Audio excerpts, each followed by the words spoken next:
Hey guys, so I have some things that I need to fill and make, so I figured I would hop on here and do it with you, because why not, right? Then we can all kind of like, you guys can learn while I'm doing it anyway. So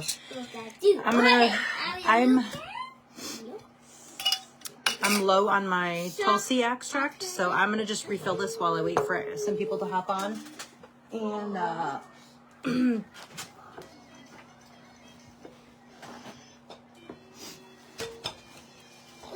all right. And I apologize if you hear screaming children in the background. That's just my kids. So I'm right now refilling Tulsi. You'll see Tulsi extract. It's kind of messy. I got it wet. Tulsi I take to lower my cortisol levels. A while back, I noticed that I had really bad body pain, fatigue, extreme fatigue, joint pain. I just was not feeling well, and doctors could not figure out what was wrong with me. And I did all this blood work, and I went to see all these specialists, and nobody could figure it out. And they basically were like, oh, you have fibromyalgia. So I went home and I did some digging, and I came up with the fact that maybe my cortisol levels were high, because all the symptoms I was having matched up with high cortisol. Basically, I was extremely stressed out, which I've been stressed out my whole life. It's just, I thrive in chaos. So I allow it to continue. Anyway, I started taking Tulsi. Some people know it as holy basil. And ever since, I'm good. It's funny because I wake up, well, at first I was waking up in the morning and I was in a lot of pain, you know, and I started taking it, and within like 20 minutes, I felt great. Now I wake up, my pain level's gone down a lot. I think it's gotten to like a, kind of like regulated it, so it's not as bad. So if you have fibromyalgia, I highly recommend looking into, there's a couple things fibro could be. One of them could be a vitamin D deficiency.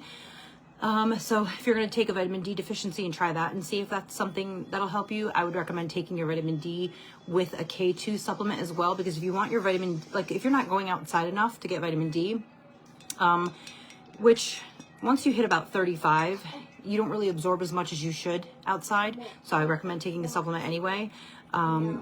It's just as we get older, our body just doesn't absorb vitamins as much. But take a K2 vitamin with it, because if you don't have enough K2 in your body, you're not going to absorb enough vitamin D. So that's one thing. But another thing is if you have fibro or just like random pain that doctors can't figure out what it is, try Tulsi. It could be your cortisol levels could be high. The symptoms are there's so many different symptoms that can lead you like to know that your cortisol levels are high. So that's just one option. So if you, like I said, if you have fibro, check vitamin D, see what your levels are. Take the supplement with K2 in it as well. If not, take Tulsi, or also known as holy basil. On my website, I have it as Tulsi, and then in parentheses, I have holy basil. It's kind of smudged because I've had this forever. I just keep refilling it. But I take this twice a day, and I take about, I would say, I'm not gonna lie to you, I don't measure the drops. I just go and I take a dropper, I squeegee it. Usually when you squeegee a dropper, they never fill. You just get about that much, and I put down to about like there into my thing, which I'm guessing is probably about 15 to 20 drops, and I do that twice a day. If I notice that the pain is starting to get worse throughout the day, I'll take a couple drops in between, and that usually helps. But guys, even if I wasn't taking it for cortisol, Tulsi extract is amazing for like literally, it is one of the herbs that I've researched that has the most health benefits ever. So some of the things I'm making today, actually it's funny because some of the things I'm making today are some of the most beneficial things that you can take. So if you want to learn how to make them, hang with me for a little bit. It's going to be very informal. If you don't want to learn how to make them, I carry all of these on my website, and that's what I'm making them for because I'm running low. But all of the things that I'm sitting here today to make, I'm going to be making oregano extract, hawthorn extract, red reishi mushroom extract, and turkey tail mushroom extract. The two mushrooms, though, I do as dual extracts. Any mushrooms I do as dual extracts because mushrooms have a lot of water-based properties. So what you do is you're going to make them the vodka extract. You're going to let them sit for 6 weeks. And then when the time is up, you're going to strain the mushrooms out.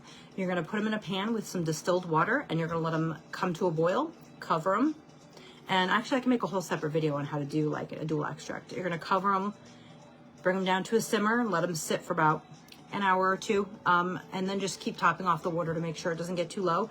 And you have to, so in order for you to have a shelf-stable dual extract, you have to have a certain vodka to water ratio so it doesn't get moldy or go bad.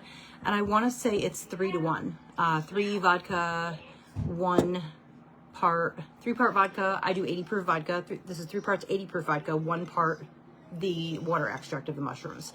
So I do 3 cups of the vodka and then 1 cup of the water extract. And yeah, because a lot of mushrooms, medicinal properties like lion's mane, for example, a lot of people take lion's mane for brain issues, whether it's dementia, Alzheimer's. It's been known to help repair the myelin sheath around nerves. If you have nerve damage in like your hands, your feet, if you have nerve damage in your brain, if you've had someone you love has had a TBI or you do, you could take it to help repair the neurons in your brain so they're firing better and faster, more neurons. It actually stimulates the neurons to fire. And it is that most of the medicinal properties that help the neurons regenerate are in the water properties of the lion's mane mushroom. So that's just that. So I'm going to start off by making a Hawthorn extract. And because I'm low on this. Hawthorn, you can use, I use the leaf and the flowers because I don't have access to like a tree of it. I do, there's one in my local park, but I didn't grab the berries before they fell. So Hawthorn is really great for heart health. It is it is, in my opinion, the best herb if you want to take something for heart health. It'll help get rid of the plaque buildup in your heart. It'll help clear your arteries, clean them out. It's going to help lower blood pressure. It's going to help lower cholesterol.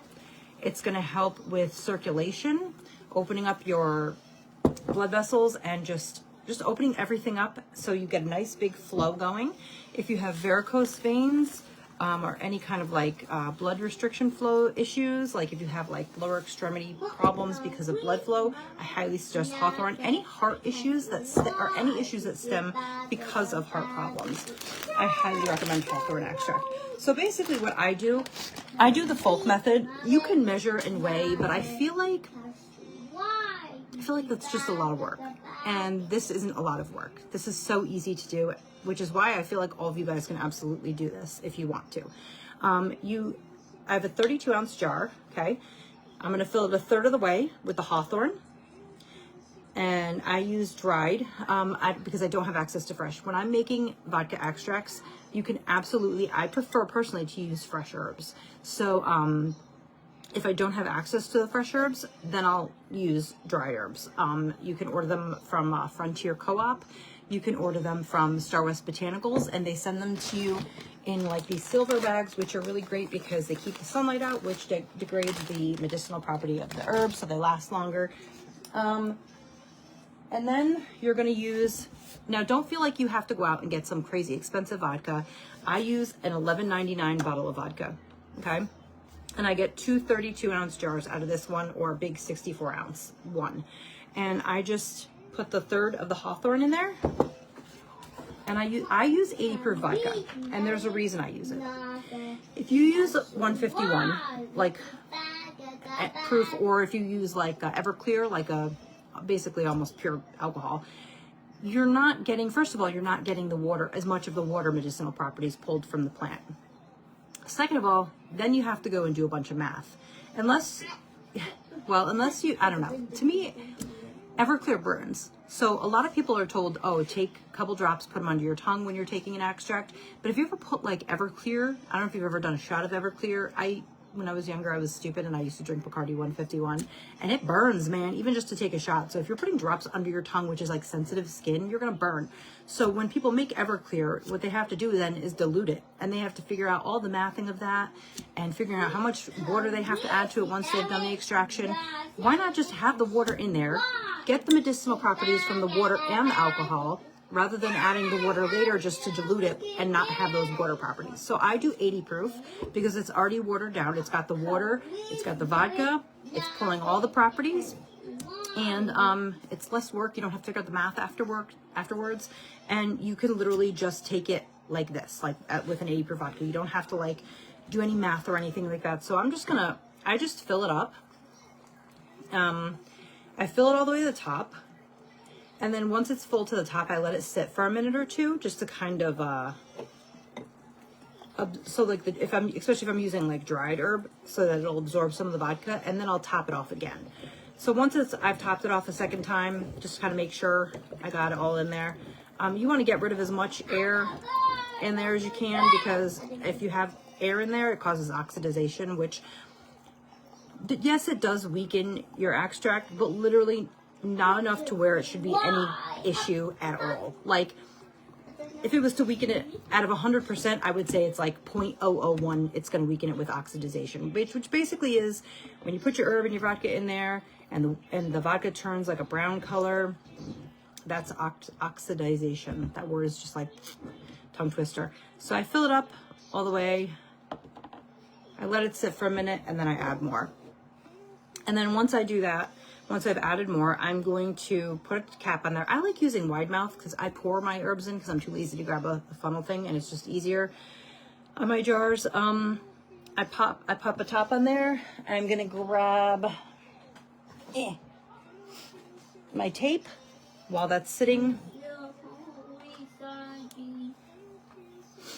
and I'm gonna label it. And I've learned the hard way that if you're making stuff for yourself and you're like, ooh, this herb sounds like it would be really great for that, on the label, write what it's really great for, because you will forget. Like, I make things, like I do research and I'm like, what herbs are the best herbs for this? And I was like, oh, that's really good, I'm gonna make that.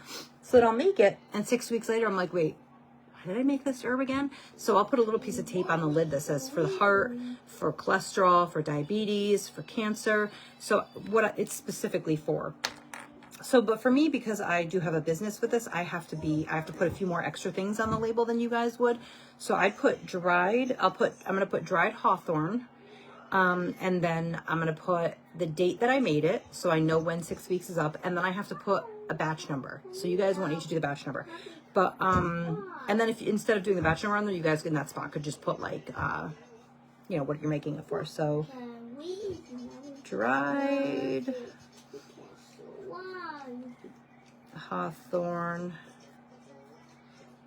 in vodka. I put in vodka, and I don't put like what proof, because I only use 80 proof, so I don't need to put the proof that I'm using on there. What's today? The 21st, because it's Jim's birthday. Happy birthday. Everybody say happy birthday to Jim. It's his birthday today. He's an old man now. He's turning 36. So unfortunately he had to go to work today, but we're going to be celebrating this weekend. Dried Hawthorn and vodka, 11, 21, 24. And I'm just going to put the batch number after when I fill out my paperwork, because I also keep a log of the different, of course I ripped it, of the different batches I make. Come on, tape.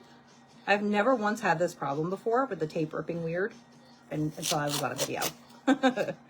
So, all right, so I got this. I'm just going to show you if it's backwards. Sorry about that, the video. Dried Hawthorn in vodka with the date, and then I put the number symbol so I can just fit the number in right there. And I know I make Hawthorn for heart stuff, so I don't have to put why I make it on there. Originally, when I first made it, I had a little sticker on the lid that said heart. Literally, guys, if you have, it's Hawthorn. For those of you who have family who have congenital heart failure, Hawthorn extract. It is scientific studies from government websites that I have read show that there is enough research to say that it does make a difference and can help with actually I'm gonna add a little more to there. It can help with congenital heart failure. So if you or someone you love has congenital heart failure, Hawthorn extract, highly recommend it. Guys, this is it is literally the best herb for all things heart. Cholesterol, you want to lower your cholesterol, you want to lower your blood pressure. Just be careful if you're on a blood pressure medication or a cholesterol medication, you can't take this with that, because it's going to hurt you, because you're going to be taking two medicine for the same thing. So like say you're on a blood pressure medication and you take something else for herbal that lowers your blood pressure. Now you've got it going even lower. It's one or the other.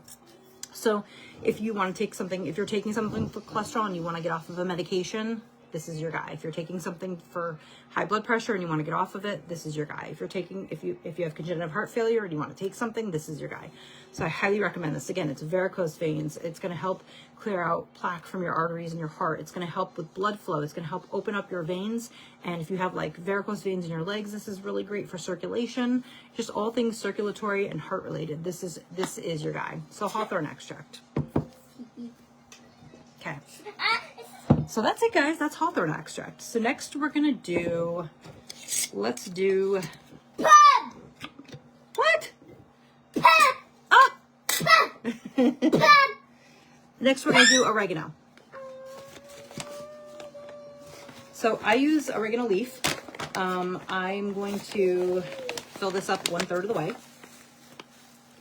Oregano is, I did a video the other day about it, is the one herb if I had to send to every household in the United States, I would choose oregano. Reason being, and about 1/3, see? Oregano is an antibiotic. And it's great for, it's such a well-rounded antibiotic.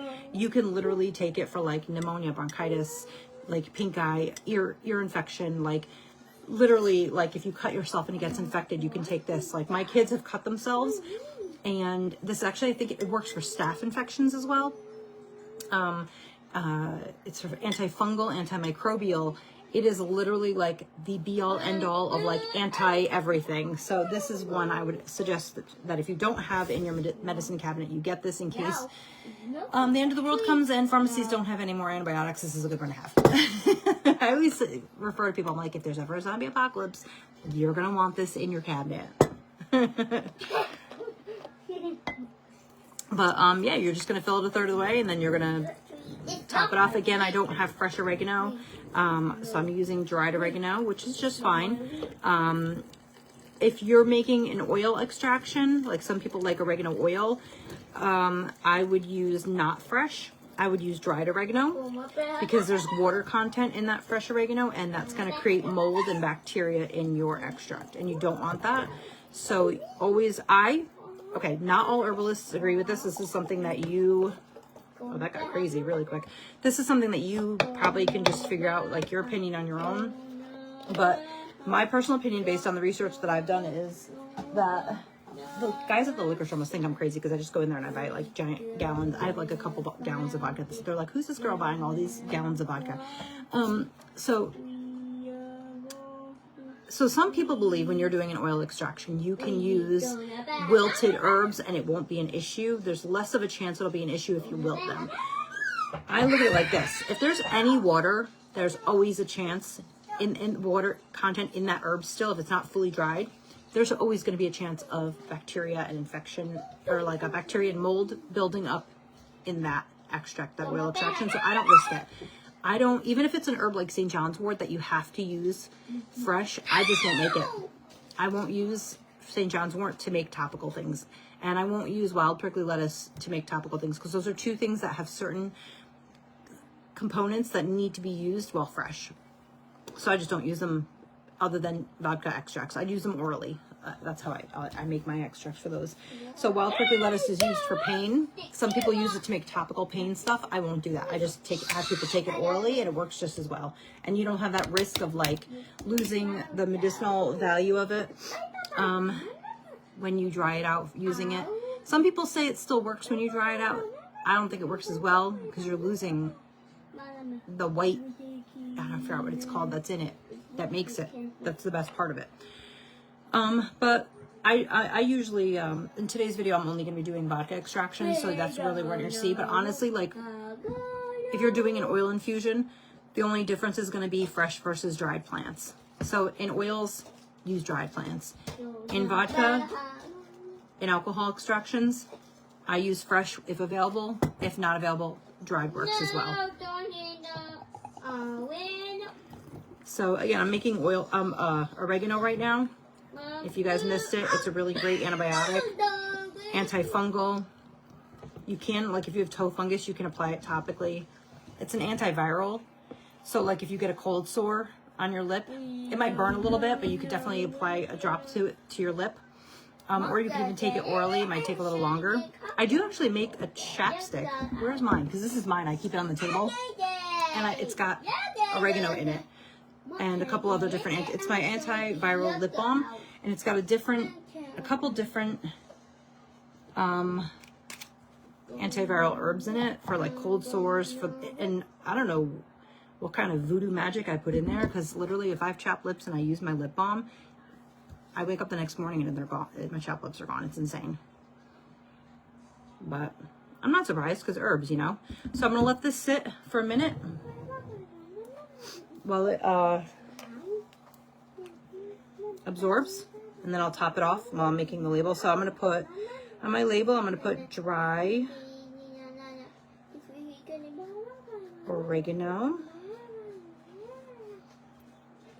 in vodka. Again, I don't put what proof I'm using because I only use 80 proof. So I know that no matter what vodka I put on there, it's only going to be ever 80 proof. 11, 21, 24, Jim's birthday. And I'm going to put a little number symbol so that when I put them in my catalog, I can put the number right on there and I'll know a reference number. It's my batch number. What is up with me today, man? I can't like rip tape.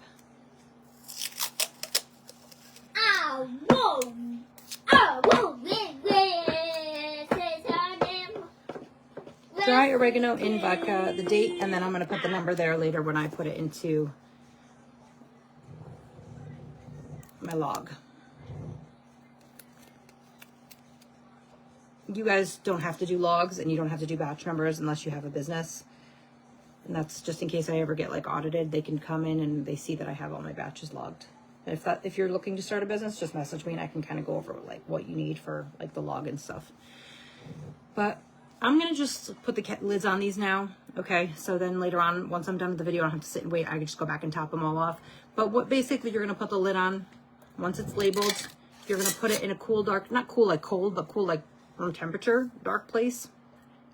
Because again, light degrades the medicinal properties of herbs. So I keep mine in like a pantry closet. And it's dark in there, and you let it sit for 6 weeks. Some people let it sit longer because they're like, oh, I want it to get stronger. But after 8 weeks, the vodka has pretty much absorbed everything it can absorb. When I make these, I let them sit for 6 weeks before I will sell them. But some of them I will still leave the herb in there for longer. If it's something that I can kind of work around and still get the stuff out, like milk thistle seed, I'll leave it because it falls to the bottom. They're heavy seeds and I can just take from the top. As long as the vodka level stays above the herb, you can leave the herb in there and let it sit longer. It's not going to hurt it. Say you make this and you're like, I'm going to put it in the back of my pantry because it's dark in there and I don't want it in light, and you forget it. And a year from now, you're like, oh crap, I found the oregano extract I made a year ago. Crap, I hope it's still good. It is still good. There are some herbalists that swear that these are good for up to almost 10 years, if not more.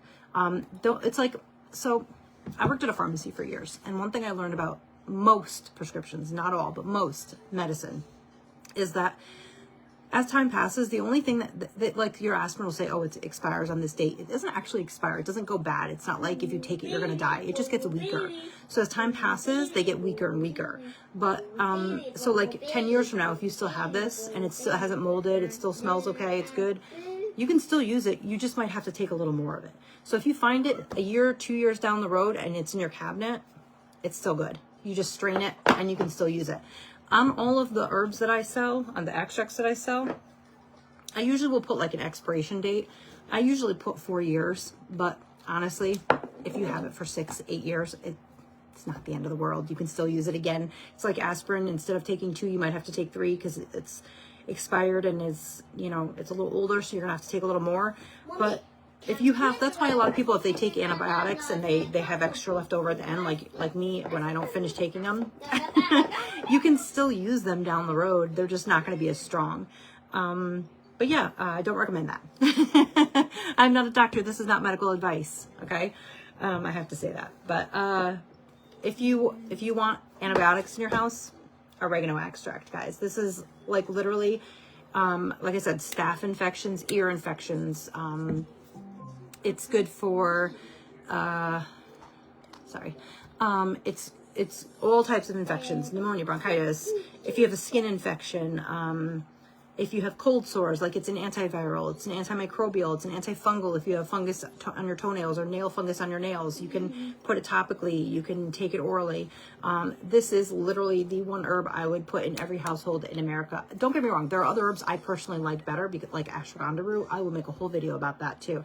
But this is the one I feel everybody in the world would be beneficial to have. If you ever were like, there's one herb I want to buy to keep in my house, I highly recommend its oregano extract. So I'm going to grab a plate really quick because I think I need to cut up my red reishi mushroom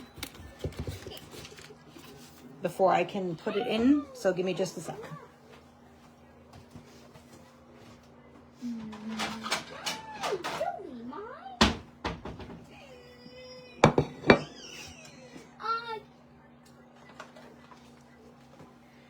And again, once this red reishi has sat for, oh, my nose is always itchy. It's only itchy anytime I do a video.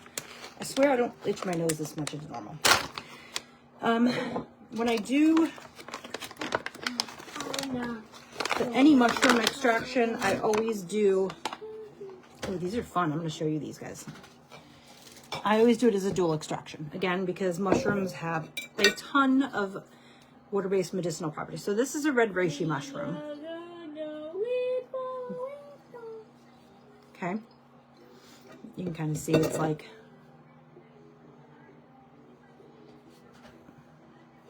and red reishi, guys, mushrooms, I can't even begin to tell you like the amount of benefits. One of my favorite things to work with, oh, this is that one that sucks to cut. Like, do I have any really, really sharp knives? All right, we'll try this. I'll just saw through it. Like, I may need to do this one off video because I'm going to need like a chainsaw. So maybe I'll do that one off video. I'm going to do...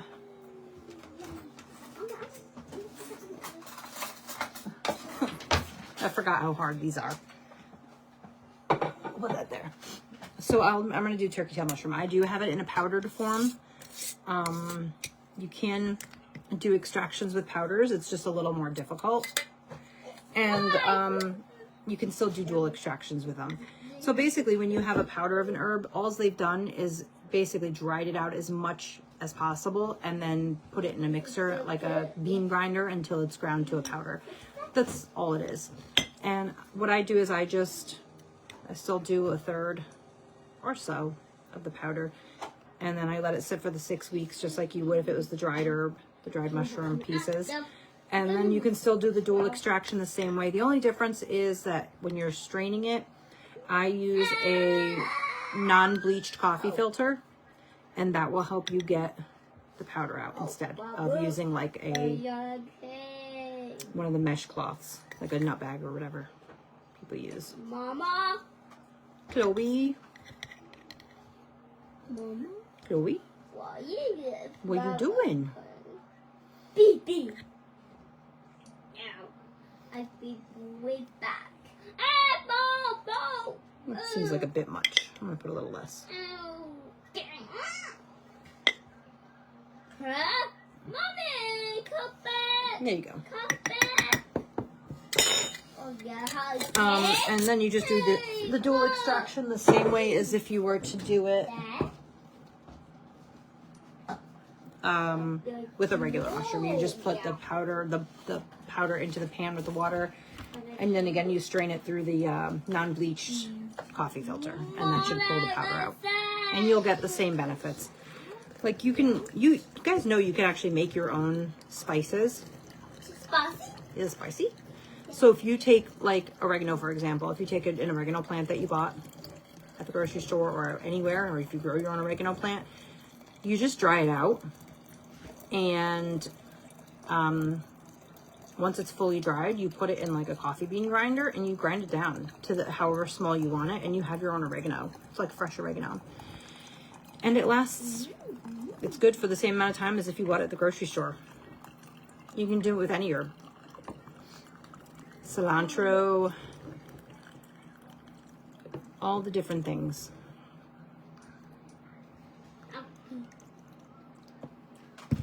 I'm going to Mommy. use one of these guys and just kind of stir this around. But yeah, you could, it's like really that easy, and you can get like a cheap coffee grinder right on Amazon for probably like under 20 bucks, if that. I think the one I bought was like 15, something like that, and it works well. It gets things right down to powders if I need them. I only powder because I make an eye health capsule on my website, and I think I put bilberry and ginkgo in it. This is really good for your eyes. I'm just gonna mix this around, get the powder mixed in with the vodka. And then I'm just gonna label this. Powdered. What is this? Turkey tail? Is it turkey tail? What did I put that into? Turkey tail. Powdered turkey tail mushroom in vodka, the date, and then the number thing. And then I'll put the number on it when I log it into my thing. But yeah, it's gonna be the same. You're gonna let it sit for 6 weeks, 6 to 8, whatever you want. Again, after 8, you're not gonna get really any more medicinal stuff from it. So really, you only need to let it sit for 6. And when you go, once it's done, you're just gonna strain it using a non-bleached coffee filter, and that'll get all that powder out of there. You might get some still in there, and it'll just settle on the bottom, and that's not a big deal. You can mix it around if you want, or you could just leave it at the bottom and take off the top. It's not going to hurt you either way. It's the same as if you were to like take a capsule of turkey tail powder. It's the same thing. But again, I do a dual extract with these, so if you guys want, I can make an dual extraction video and show you guys how. When it's time to do, I'll probably do it for the red reishi since this is a powder, so it's a little less messy and easier for you guys to see. But yeah, that's kind of the gist of it. You just, anything you make, you're going to put 1/3 of the jar, top it off with vodka. Now you see the vodka level has gone down in this, so I'm just going to top it off a little. I'm going to let it sit for 6 weeks with the lid on it, labeled in a cool, dark place. And then I'm going to strain it. Unless it's a mushroom, I'm going to do a dual extract and use it. And you take drops of it. That's that simple, guys. This is totally something you guys can do on your own if you wanted to at home. If you're unsure of something, you're questioning yourself, you can always message me anytime.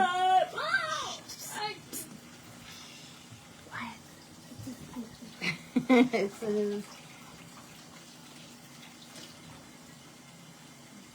powdered.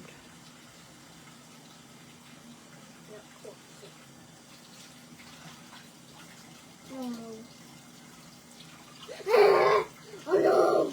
She's like super loud today. Sorry about that, guys. Vodka. I'm putting the date. And then I'm going to put a little number symbol so when the time comes, I have a spot for it, for my batch number.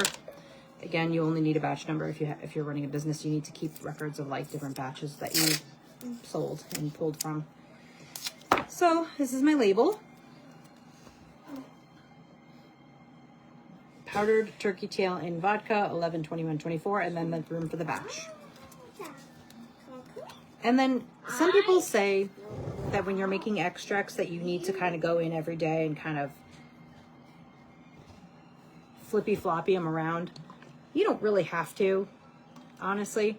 With powders, it absolutely won't hurt to do it because they're powders and they tend to settle thick. So I do recommend for powders, you do kind of every now and again just kind of go and give them a little, you don't have to be like, like shaking them vigorously, but just kind of give them a little flip around. And then the only other thing, which I'm actually going to be making a video. What happened? Be quiet. You gotta be quiet. Sorry. Is if you're making vanilla extract. So I'm going to teach you guys how to make vanilla extract. Because I finally sucked up and ordered the beans and got it. So I'll do a video about that. So this is this. I'm going to let it sit for 6 weeks, and then I'll do the dual extraction, and it'll be good to go. Turkey tail. I want to say turkey tail has been known. I read some studies I read a lot of them from like government websites and like PubMD and stuff like that, PubMed. MD, PubMed. PubMed has a really good info on it. If you guys are looking for like studies on different herbs and like that they've done different like testing and stuff. And this one was shown turkey tail to be really effective against breast cancer. So I did read a big study about that. So I would, Chloe, calm down, man. What happened? Calm down. You're out of control. She watches a video about a cow, and the cow comes in people's houses and eats their food, and she gets all like hyped up when she watches it. It's crazy. But yeah, so I don't know. If you guys have any questions, you can comment below. I'm going to sit and saw apart the red reishi mushroom, but I'm not going to make you guys sit and watch me do that. But that's the gist of it, guys. It really is just getting yourself, and this is one thing I want to say too. If you are just making these extracts for yourself, like for you, your spouse, and your kids that live with you, I'm making big jars because I sell this. This jar will last you the rest of your life if you're just making it for your family. I sell this, so I make this size and 64 ounce. You will never need to make this much. Get yourself like the 16 ounce mason jars and make a smaller size, and that'll be perfect. Because by the time you use it all up, it'll be at least 10 years. Unless it's something you're taking a couple times a day. But you really don't need that much, guys. And when you see you're running short, just get another 16 ounce jar and make more. But this is a lot. This, for one person or a couple, lasts forever.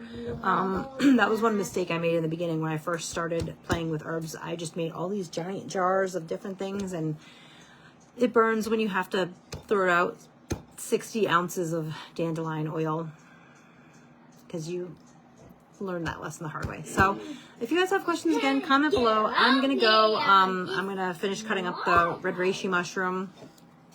This is a red reishi mushroom.